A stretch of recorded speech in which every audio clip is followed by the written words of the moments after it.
Alhamdulillah nahmaduhu ta'ala wa nasta'inuhu wa nastaghfiruh wa na'udzu billahi min shururi anfusina wa sayyiati a'malina may yahdihillahu fala mudilla lahu wa may yudlil fala hadiya lahu asyhadu an la ilaha illallah wahdahu la syarika lahu wa asyhadu anna Muhammadan abduhu wa rasuluh ya ayyuhalladzina amanu taqullaha haqqa tuqatih wa la tamutunna illa wa antum muslimun amma ba'd. قال الإمام المجدد المصلح محمد بن عبد الوهاب رحمه الله تعالى في كتاب التوحيد وقوله واعبدوا الله ولا تشركوا به شيئا. Dan firman Allah Subhanahu wa taala, wa'budullaha, dan beribadahlah kalian kepada Allah, wala tusyriku bihi syai'a, dan janganlah kalian berbuat kesyirikan dengannya, bersama siapapun juga. Ini ayat berikutnya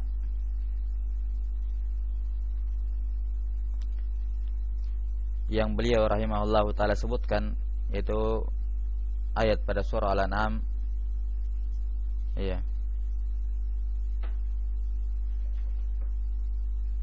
Wa'budullaha wa la tusyriku bihi syai'a.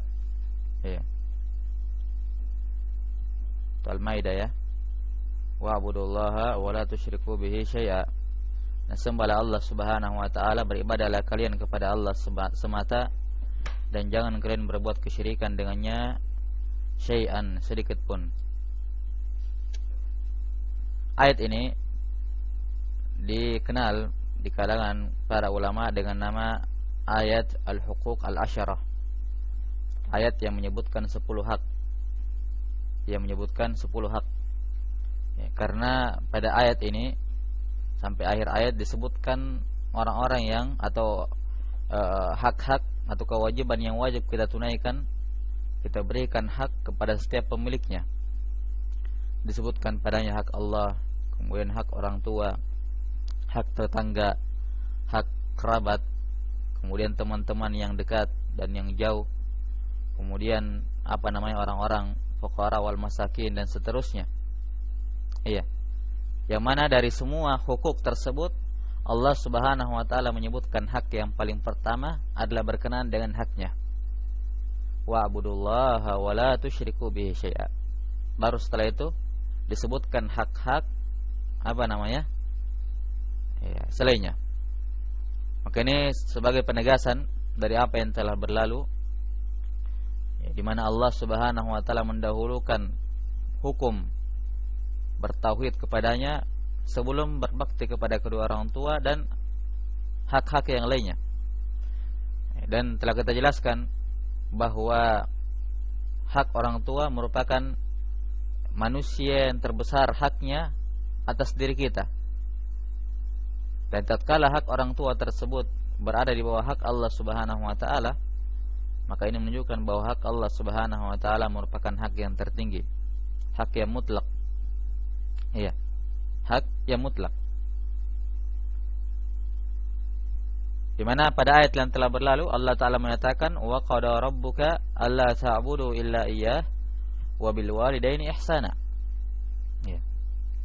Ditempatkan hak orang tua setelah hak Allah Subhanahu wa taala. Maka mungkin dari sini ada yang bertanya, terus bagaimana dengan hak Rasulullah? Karena pada ayat ini tidak disebutkan tentang Rasulullah, tidak disinggung mengenai Rasulullah. Lantas di mana hak beliau sallallahu alaihi wasallam dari 10 hak tersebut?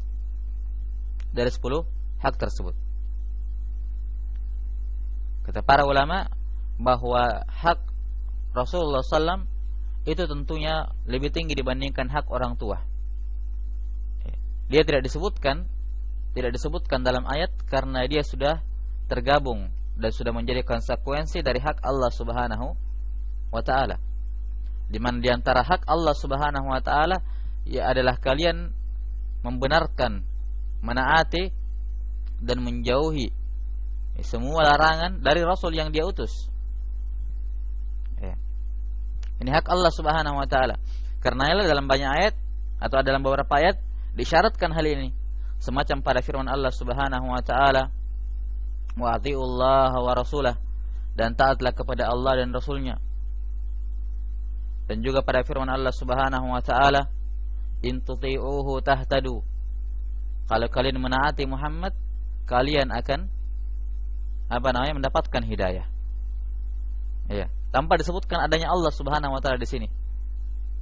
Ya, maka ini menunjukkan bahwa menaati Rasulullah SAW itu menaati Allah Subhanahu wa taala. Man ata'ani faqad ata'a Allah. Dalam riwayat yang sahih disebutkan Nabi bersabda, barang siapa yang taat kepadaku, maka dia telah menaati Allah Subhanahu wa taala. Iya. Karena ialah ketaatan kepada Rasulullah itu bersifat mutlak tanpa ada pengecualian, sebagaimana ketaatan seorang kepada Allah Subhanahu wa taala. Ya ayyuhalladzina amanu atiullaha wa atiur rasul wa ulil amri minkum. Iya. Wahai orang-orang yang beriman, taatlah kalian kepada Allah dan taatlah kalian kepada Ar-Rasul. Ketika menyebutkan Allah Subhanahu wa taala, maka disebutkan fiilnya, amilnya. Ini atiu. Atiullaha menunjukkan wajib taat secara mutlak kepada Allah. Ketika menyebutkan Ar-Rasul, Allah ulangi amilnya, wa atiur rasul, dan taatlah kepada Ar-Rasul. Menunjukkan juga wajib taat secara mutlak kepada Ar-Rasul. Iya. Tapi ketika menyebutkan pemerintah, Allah tidak mengatakan wa atiu ulil amr, tapi hanya digandengkan saja wa ulil amri minkum. Dihilangkan amilnya, sekedar digandengkan kepada Allah dan Rasulnya. Dari sini para ulama mengatakan bahwa dihilangkannya kata atiu pada kalimat ulil amri minkum, ini menunjukkan bahwa ketaatan kepada ulil amr tidak bersifat mutlak, sebagaimana ketaatan kepada Allah dan Rasulnya. Demikian pula orang tua di sini tersebut. Demikian pula orang tua dalam hal ini, bahwa ketaatan pada mereka tidaklah bersifat mutlak. Tidaklah bersifat mutlak. Iya. Karena ialah hak beliau SAW itu lebih besar dibandingkan hak orang tua. Dibandingkan hak kedua orang tua, ketaatan kepada beliau muqaddam, lebih didahulukan dibandingkan ketaatan kepada kedua orang tua. Walaupun tentunya seorang muslim, seperti yang kita sebutkan pada pertemuan saya lalu, berusaha untuk tidak mempertentangkan di antara keduanya. Tidak mempertentangkan di antara keduanya. Dan di sini letak kefakihan seorang, termasuk dari fikih seseorang, tidak mempertentangkan antara dua ketaatan yang diperintahkan oleh Allah Subhanahu wa taala, selama memang masih bisa dipadukan. Iya. Dan Syekhul Islam Ibnu Taimiyah rahimahullahu taala berkata, menyebutkan tentang hak Ar-Rasul ini, kata beliau, likulli insanin lahu lahu abawan wa maulidan. Iya. Bahwa setiap manusia itu punya dua ayah dan punya dua hari lahir. Ya, atau beliau menyebutkan dua hari lahir terlebih dahulu, kemudian dua ayah. Ya. Kata beliau, adapun ammal maulidul awal, adapun maulidnya yang pertama, yakni hari lahirnya dia yang pertama, ya, fa inda waladathu ummuhu, pada hari ketika ibunya melahirkan dia ke muka bumi ini. Ya. Wa amma mauliduhu tsani, adapun maulidnya yang kedua, yakni hari lahirnya dia yang kedua, fa inda tibaihi li sunnati Rasulullah sallallahu alaihi wasallam, tatkala dia mengikuti sunnahnya Rasulullah. Ya.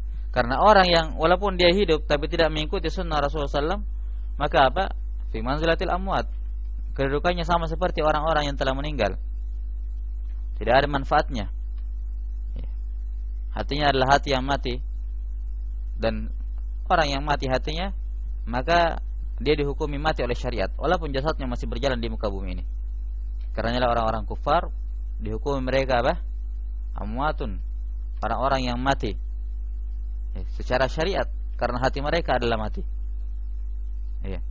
Kemudian beliau mengatakan, adapun dua ayah, fa amma abuhul awal, adapun abinya yang pertama, ayahnya yang pertama, fa zauju ummuhu, fa zauju ummihi, yaitu suami dari ibunya. Iya. Adapun Abu Hutsani ayahnya yang kedua adalah An-Nabi sallallahu alaihi wasallam. Iya, adalah Nabi sallallahu alaihi wasallam. Ya, atau beliau mengatakan adapun abinya yang pertama Abul Jasmani, ayahnya secara jasad. Iya, fazauju ummi, yaitu suami dari ibunya. Adapun ayahnya yang kedua yaitu Abu Ruhi, ayah dari rohnya. Ayah dari rohnya yaitu Rasulullah sallallahu alaihi wasallam. Iya. Kemudian beliau mengatakan menyebutkan dalilnya yaitu sabda Nabi sallallahu alaihi wasallam di mana beliau bersabda, "Innama ana lakum bimanzilatil walid." Innama ana lakum bimanzilatil walid.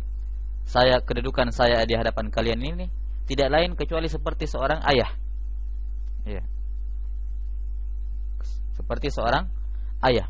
Yakni tatkala ayah jasmani yang melindungi jasadnya, melindungi jasadnya dari terik matahari, melindungi jasadnya dari kelaparan, melindungi jasadnya dari kedinginan. Ayah jasmaninya yang melindungi jasadnya dari kerusakan. Maka ayah rohani lah yang memperbaiki rohnya dari kerusakan. Ya, kan begitu. Ya, Rasulullah SAW yang menghidupkan hatinya, memberikan makan hatinya, melindungi hatinya, rohnya, kemudian memberinya pakaian, walibasut taqwa dzalika khair. Ya, dan seterusnya. Ya. Dan tentunya sudah dimaklumi bahwa roh itu lebih utama atau lebih penting dibandingkan jasad. Kan begitu. Bahwa roh itu lebih penting dibandingkan jasad. Memberikan makan roh dan melindungi roh itu lebih utama atau lebih penting dibandingkan jasad. Lebih penting dibandingkan al-jasad. Iya. Maka ini jelas. Iya. Sekali lagi sebagai penegasan akan wajibnya beribadah kepada Allah Subhanahu wa taala semata dan tidak berbuat sekutu kepadanya, dan tergabung di dalamnya, termasuk di dalamnya kewajiban menaati Rasulullah sallallahu alaihi wasallam. Iya. Kita kembali kepada ayat wa'budullaha wa la tusyriku bihi syai'a. Sembahlah Allah Subhanahu wa taala dan jangan kalian berbuat kesyirikan syai'an, sedikit pun.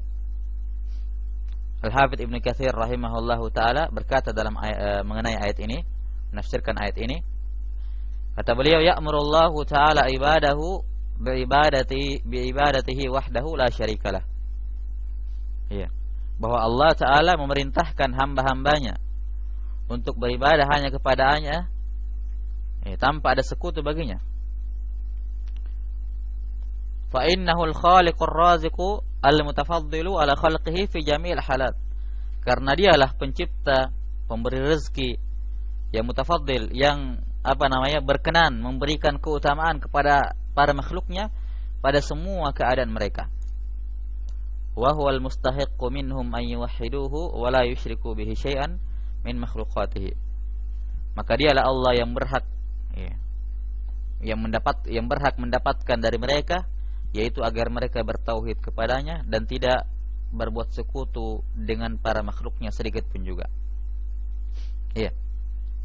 Dikata syai'an atau wa'budullaha, sembahlah Allah Subhanahu wa taala, hada an-nafyu, wa la tusyriku bihi syai'a, ini al-isbat. Terbalik ya. Wa'budullaha ini al-isbat, wa la tusyriku bihi syai'a ini an-nafyu, dan an-nafyu wal isbat berkumpul lahirlah at-tauhid. Inilah sisi hubungan munasabah ayat ini dengan kitab At-Tauhid, di mana ayat ini menyebutkan pada 10 hak yang terbesar adalah hak tauhid, hak Allah Subhanahu wa taala, yaitu At-Tauhid. Iya. Wa'budullah, sembahlah Allah Subhanahu wa taala. Telah kita terangkan mengenai makna ibadah. Iya. Wala tusyriku bihi syai'a, dan janganlah kalian berbuat syirik dengan Allah Subhanahu wa taala syai'an. Adapun pembahasan syirik insyaallah kita undurkan. Ada bab tersendiri beliau buat, babul khaufi minasyirk. Bab tentang wajibnya takut dari kesyirikan. Insyaallah kita undur penjelasan mengenai kesyirikan. Iya. Kemudian syai'an di sini, syai'an isim nakirah dalam susunan kalimat penafian, nahi, pelarangan. Ya. Sehingga bermakna umum. An-nakirah fi siyakin nafi aw in-nahi atau istifham tufidul umum atau tufidul umum, bahwa apa namanya, nakirah ketika terletak pada kalimat penafian atau nahi, pelarangan, atau istifham, ini bermakna umum. Iya. Adapun pada kalimat an-nakirah ketika dalam kalimat isbat, penetapan, ya, kalimat positif, maka dia apa? Bermakna itlaq, ya, menunjukkan makna mutlak. Ya.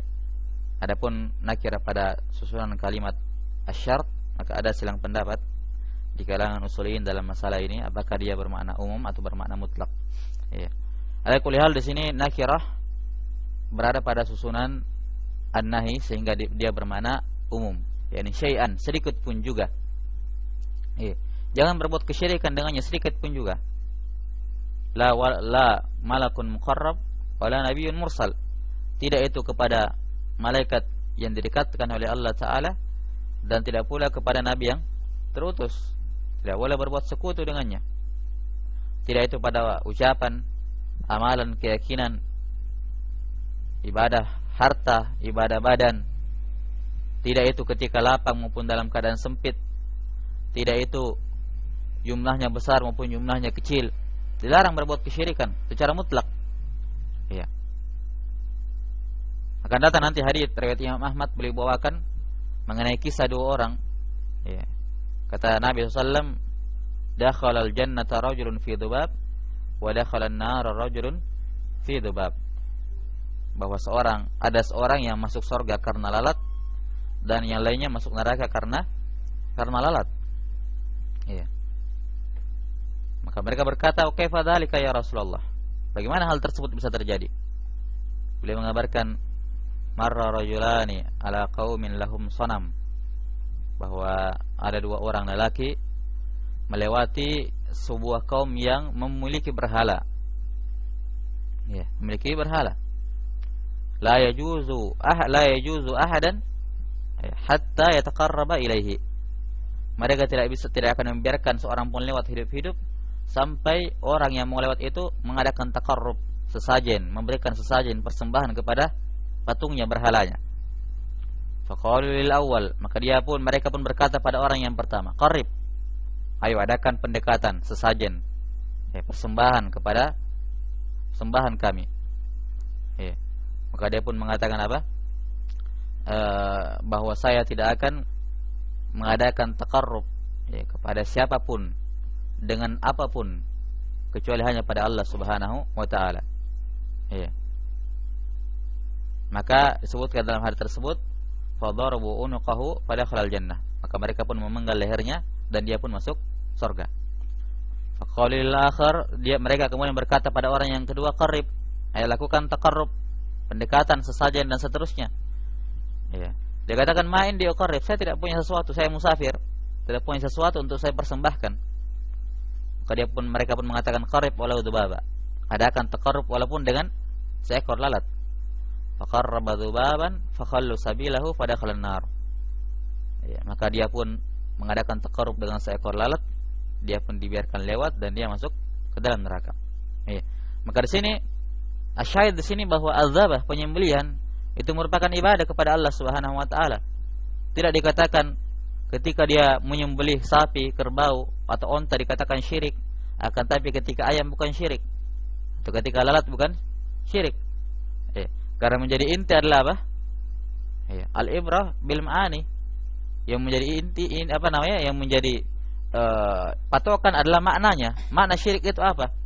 Bukan lafadznya, walaupun berbeda-beda antara sapi, onta dengan lalat. Bukan ketika dikatakan bertaqarrub dengan sesuatu yang banyak baru dikatakan syirik. Sementara kalau yang kecil-kecil tidak. Maka kalimat syai'an ini mutlak. La tusyriku bihi syai'a. Janganlah kalian berbuat kesyirikan dengan Allah Subhanahu wa taala syai'an, sedikit pun juga. Sedikit pun juga. Dan perincian kesyirikan ini akan datang satu persatu penyebutannya oleh Syekh rahimahullahu taala, baik syirik yang merupakan syirik akbar maupun kesyirikan yang merupakan syirik asghar.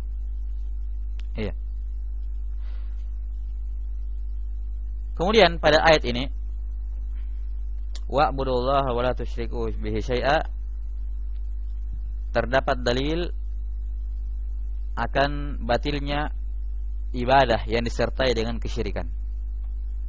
Batalnya ibadah, tidak syahnya ibadah, fasadnya ibadah yang disertai dengan kesyirikan. Ya, kenapa? Karena ibadah itu lawan dari apa? Asyirk. Syirik itu lawan dari ibadah. Ya. Dan tatkala Allah Subhanahu wa taala memerintahkan sesuatu kemudian melarang kebalikannya, iya, itu menunjukkan apa? Ketika sebuah kebalikan itu ada, maka sesuatu itu tidak ada. Iya. Tidak akan ada dua perkara yang saling bertolak belakang berkumpul dalam satu tempat dan satu waktu yang sama. Karena Allah memerintahkan ibadah dan melarang dari syirik. Pemahamannya apa?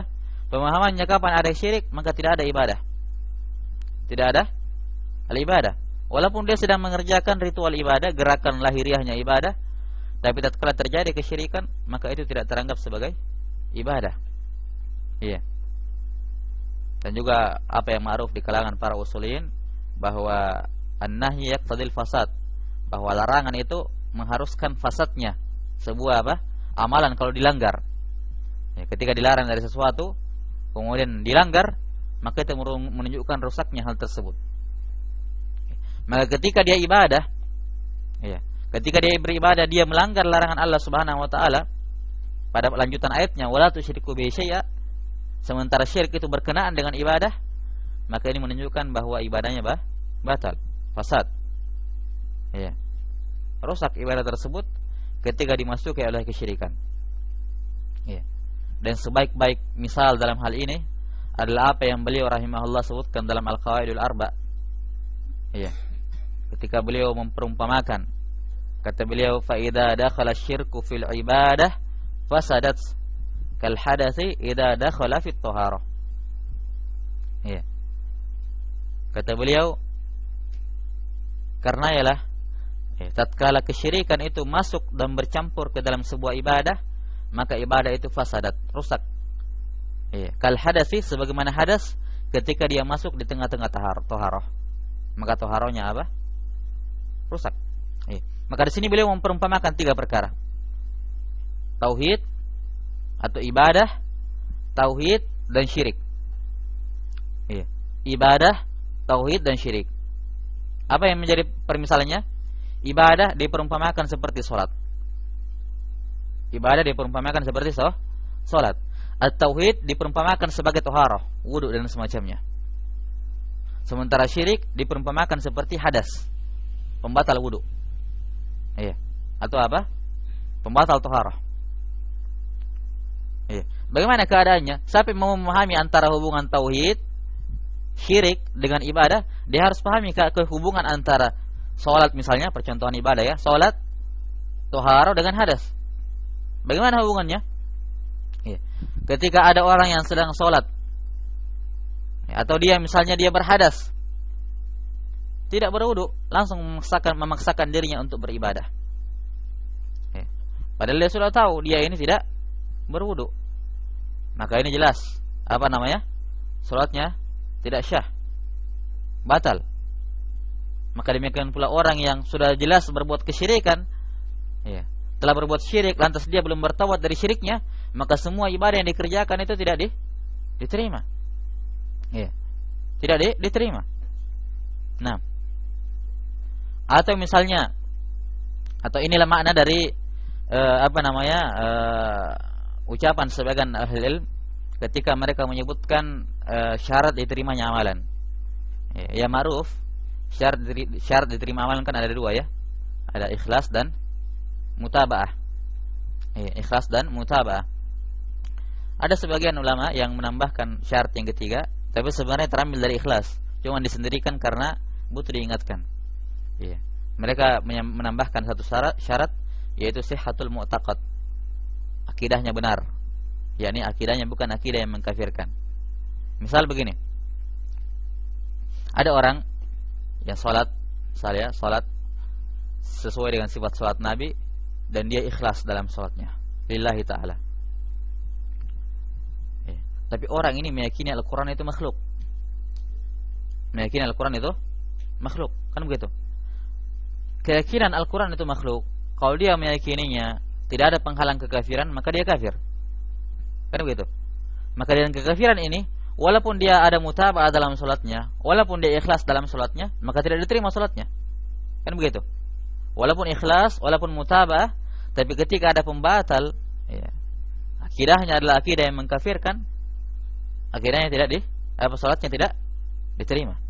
Walaupun ada ikhlas, walaupun ada mutaba'ah. Mafhum? Sama seperti ini. Orang yang sholat ikhlas, mutaba'ah, tapi tidak ada wudunya, tidak ada artinya sholatnya, kan begitu? Tidak ada artinya sholatnya, tidak wudu. Atau misalnya di tengah-tengah sholat, ada orang yang apa? Buang angin, berhadas. Sekarang pertanyaannya, yang batal ini sholatnya saja atau sholatnya dengan wudunya batal dua-duanya? Dua-duanya batal kan? Ada orang sholat misalnya di tengah-tengah sholat, dia buang angin. Maka di sini tidak bisa kita katakan yang batal cuma sholatnya, tapi yang batal sholatnya dan wudunya. Sama seperti ketika orang berbuat syirik dalam ibadah, yang batal di sini apa?